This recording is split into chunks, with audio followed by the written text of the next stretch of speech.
All right, the Fed's facing senators yesterday as the banking committee dives into the recent bank failures. Watch this. This is a textbook case of bank mismanagement. The risks the bank face, interest rate risk and liquidity risk, those are bread and butter banking issues. The firm was quite aware of those issues. They had been told by regulators. Investors were talking about problems with interest rate and liquidity risk publicly, and they didn't take the action necessary. Joining me now is North Dakota Senator Kevin Cramer. He's a member of the Senate Banking, Armed Services, Veterans Affairs, and Environment and Public Works Committee. Senator, it's good to see you. Thanks very much. I know you were at the hearing yesterday. What did you learn? Any takeaways from your standpoint?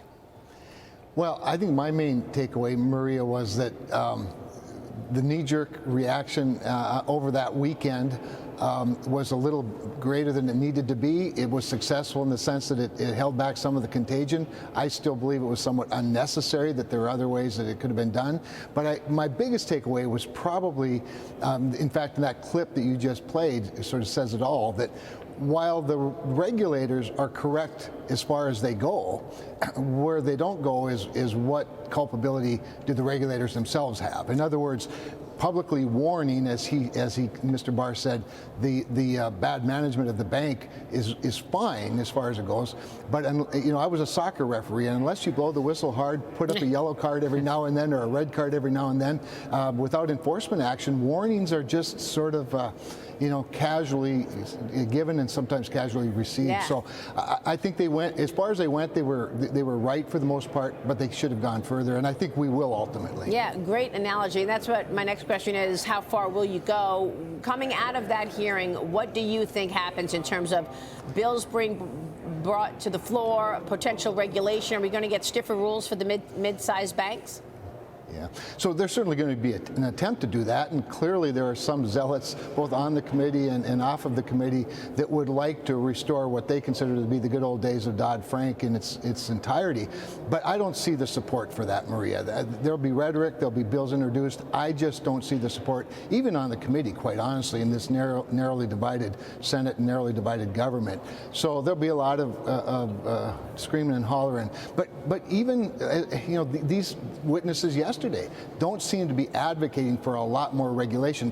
Remember, the regulations were not the problem here. The regulator, if anybody, was the problem, was the regulator. Because even under the current rules, the lack of good risk management with idiosyncratic risk or more localized risk was not appropriate and wasn't adequate. So I don't know how adding more rules to people who break the rules really helps. Yeah, I think that's what the consensus has been here this morning. We've been talking about the hearings. We're also talking about China.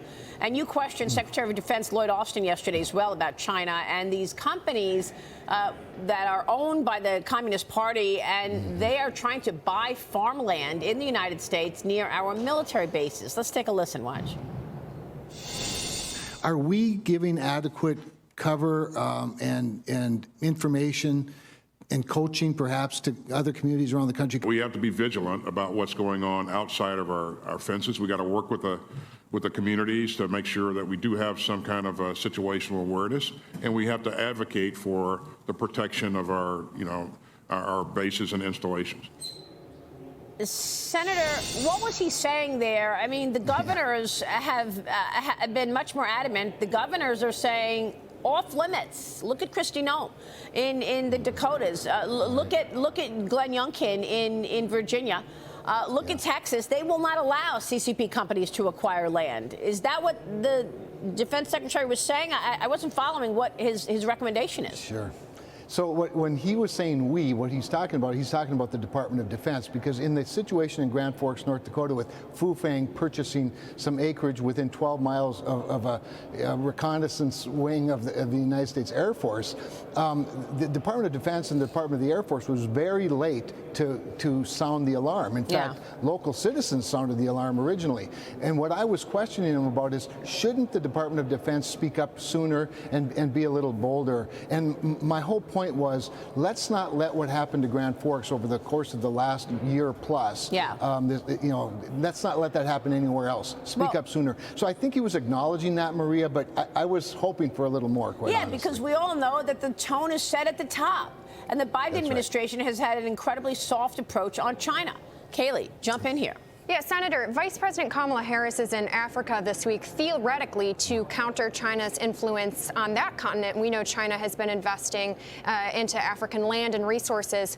Why are we not seeing that same coordination towards China's efforts to buy up U.S. land? Why does this administration seem so less concerned about what's happening on our own soil?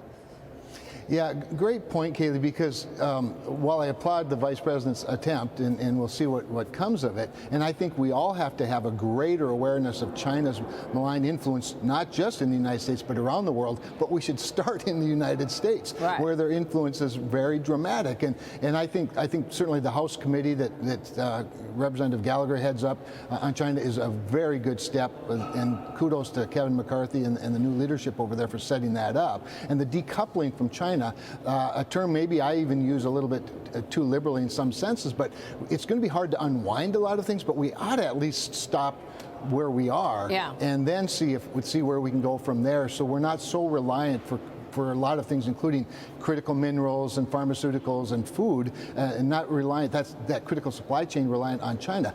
With regard to Africa, however, I do think we, again, even some of us more conservative people need to look at the vacancies in the world and how China swoops in with their very low standards and poor values and influences those areas. So I think it's an all the above, but let's start at home first. Yeah, no, that's absolutely right. And we've seen the CCP use that approach in a number of countries. It's true they're doing it in Africa right now. But look, you just mentioned real estate and what's going on in terms of work. There is distress in office market, and the Journal this morning is writing that it's going to spread to high-end buildings.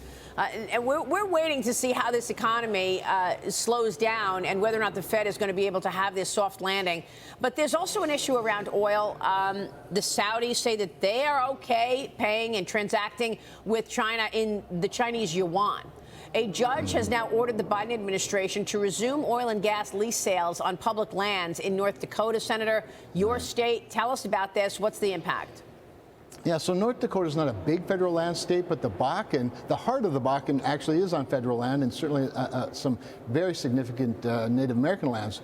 And what's happened is, going all the way back to Joe Biden himself doing that moratorium on federal leases, since that time, there's only been one required quarterly lease over the course of over 2 years in North Dakota on the federal lands.